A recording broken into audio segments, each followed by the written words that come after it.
हकीकत नगर स्थित धरना स्थल पर डेयरी संचालकों ने 25 जून को होने वाले प्रदर्शन में गाय भैंस के साथ निगम पहुंचने का किया आह्वान। आपको बता दें, नगर निगम के खिलाफ डेयरी संचालकों का आंदोलन जारी है।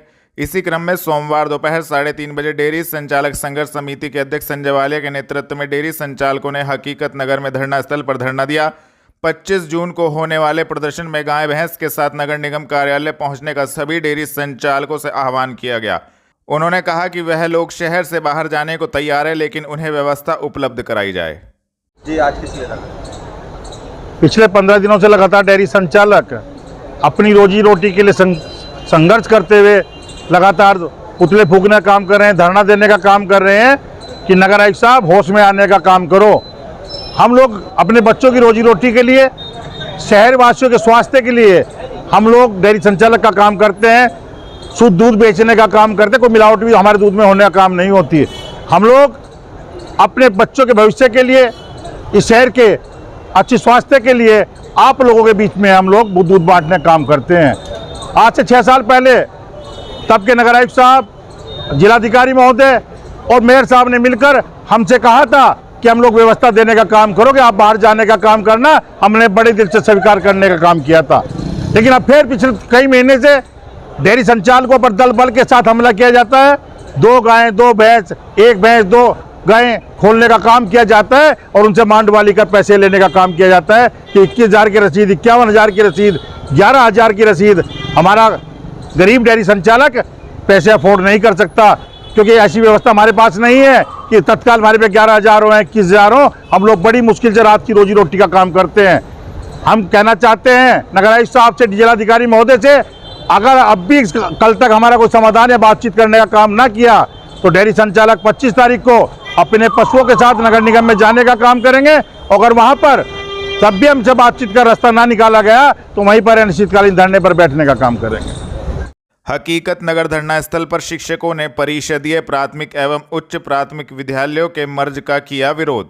आपको बता दें, सोमवार दोपहर 3 बजे राष्ट्रीय शैक्षिक महासंघ के बैनर तले हकीकत नगर स्थित धरना स्थल पर शिक्षक एकत्रित हुए।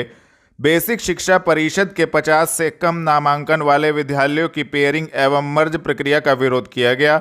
शिक्षकों ने मुख्यमंत्री के नाम ज्ञापन कलेक्ट्रेट पहुंचकर जिला प्रशासन को प्रेषित किया। इस दौरान ग्राम प्रधान संगठन ने भी शिक्षकों का समर्थन किया, जिसको लेकर संबंधित जानकारी भी दी गई। मेरा नाम चौधरी रविंद्र पवार, मैं जिला अध्यक्ष राष्ट्रीय शैक्षिक महासंघ जनपद सहारनपुर। आज धरना प्रदर्शन किया जा रहा है, क्या कारण है?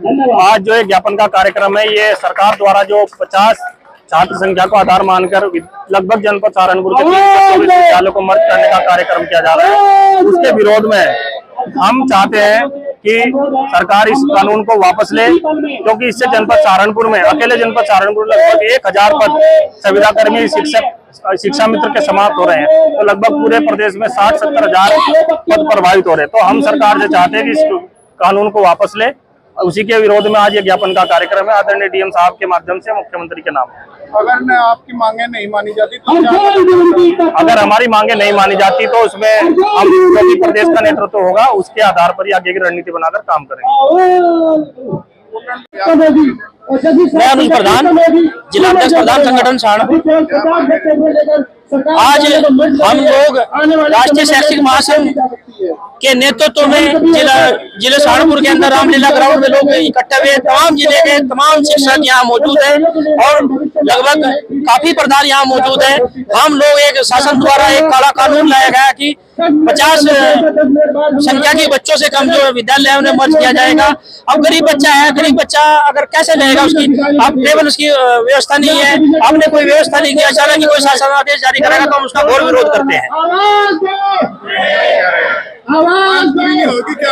अगर हमारी मांगे पूरी नहीं होगी तो हम सब लोग इकट्ठा होकर सरकार के खिलाफ धरना प्रदर्शन करने का काम करेंगे। जो हमारे प्रदेश अध्यक्ष, राष्ट्रीय अध्यक्ष है, उनके दिशा निर्देश में जो दिशा निर्देश राष्ट्रीय अध्यक्ष हमें देंगे, पूरे प्रदेश के अंदर हम हो सके कि हम कार्य का बहिष्कार भी करें, हम किसी भी हद तक जाएंगे, लेकिन हम ये काला कानून लागू होने नहीं देंगे। हकीकत नगर स्थित धरना स्थल पर संयुक्त पेंशनर्स कल्याण समिति उत्तर प्रदेश ने 5 सूत्रीय मांगों को लेकर दिया धरना। आपको बता दें, सोमवार शाम 4:30 बजे संयुक्त पेंशनर्स कल्याण समिति उत्तर प्रदेश ने 5 सूत्रीय मांगों को लेकर हकीकत नगर स्थित धरना स्थल पर धरना दिया। संसद द्वारा 25 मार्च 2025 को पारित वित्त विधेयक के द्वारा पेंशनर्स को प्रदत्त सुविधाओं को बाधित करने वाले अधिनियम को निष्प्रभावी करने की मांग की गई। इस दौरान कलेक्ट्रेट पहुंचकर 5 सूत्रीय मांगों को लेकर एक ज्ञापन जिला प्रशासन को प्रेषित किया गया, जिसको लेकर संबंधित जानकारी दी गई। आपका नाम और आज किस लिए धरना दे रखा है यहाँ पर?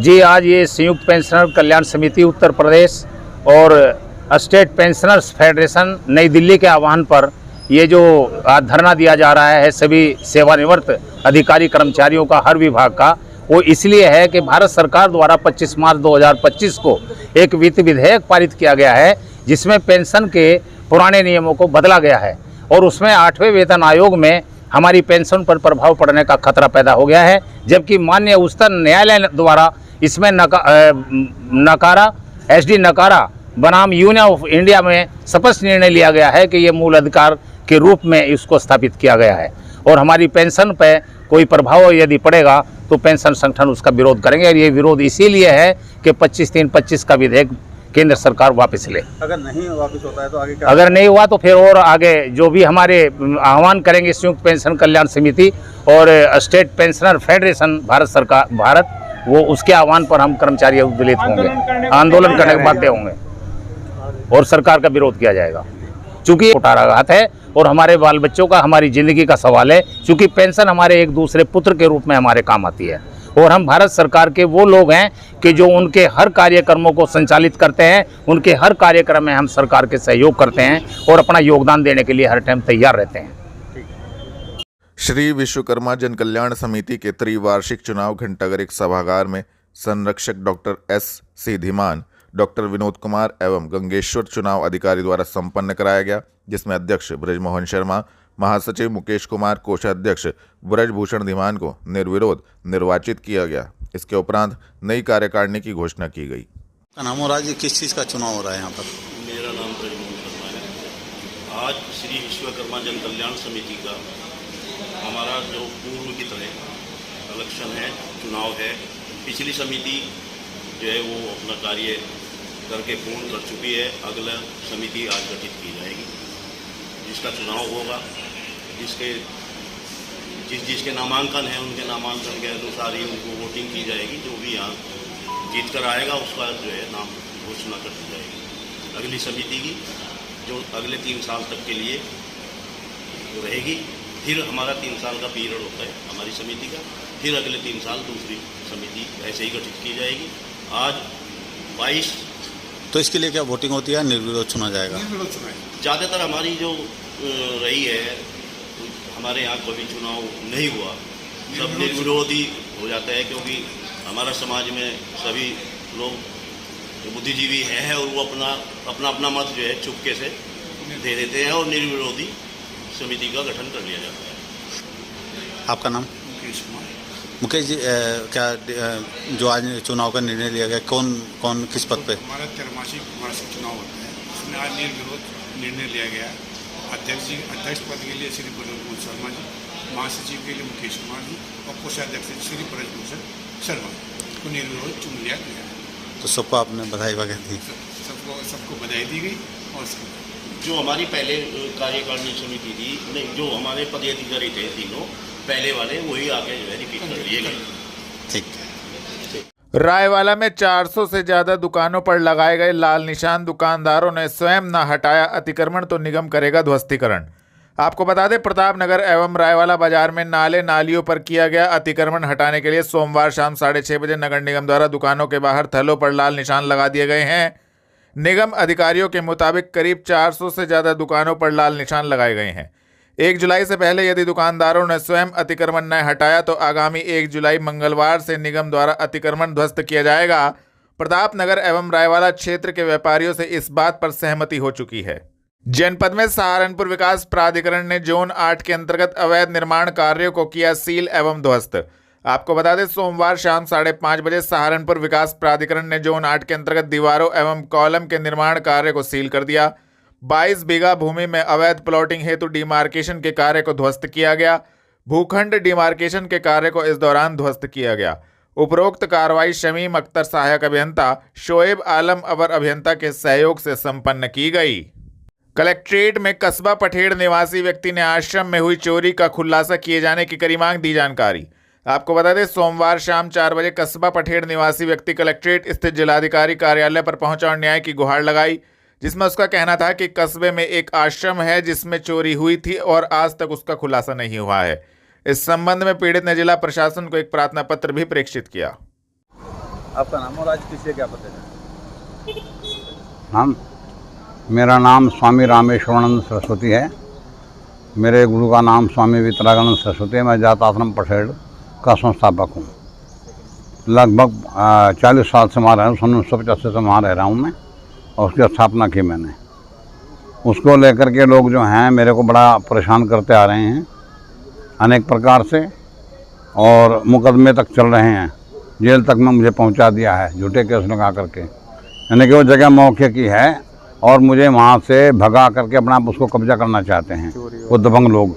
और अभी 8-9 जून में रात को हमारे यहाँ चोरी हुई, जिसमें हमारा बहुत बड़ा नुकसान हुआ है।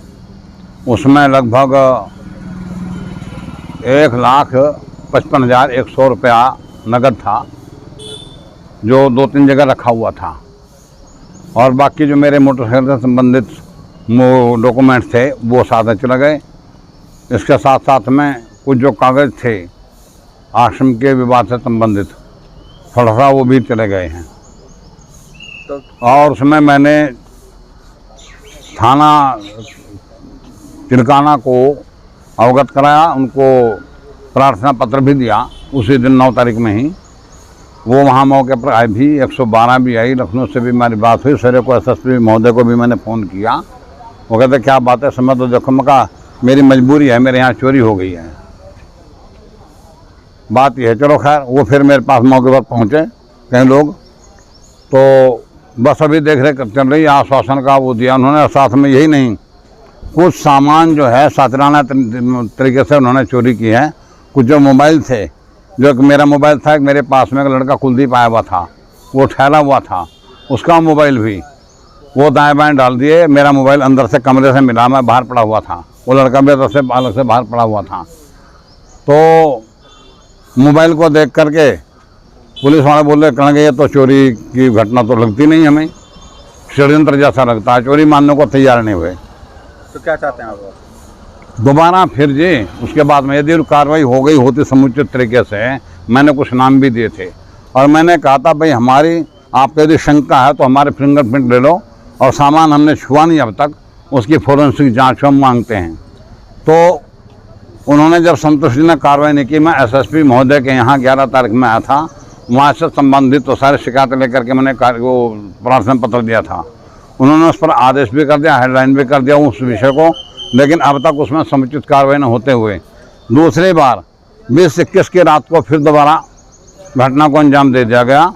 उसमें जो मेरे कपड़ों में कुछ पैसे रखे हुए थे वो भी ले गए, कुछ वे कीमती कपड़े भी साथ में ले गए, और थोड़े बहुत 1-2 पब्लिकेशन थी मेरी का नाम इससे संबंधित थी आश्रम के विवाद से, वो भी ले गए।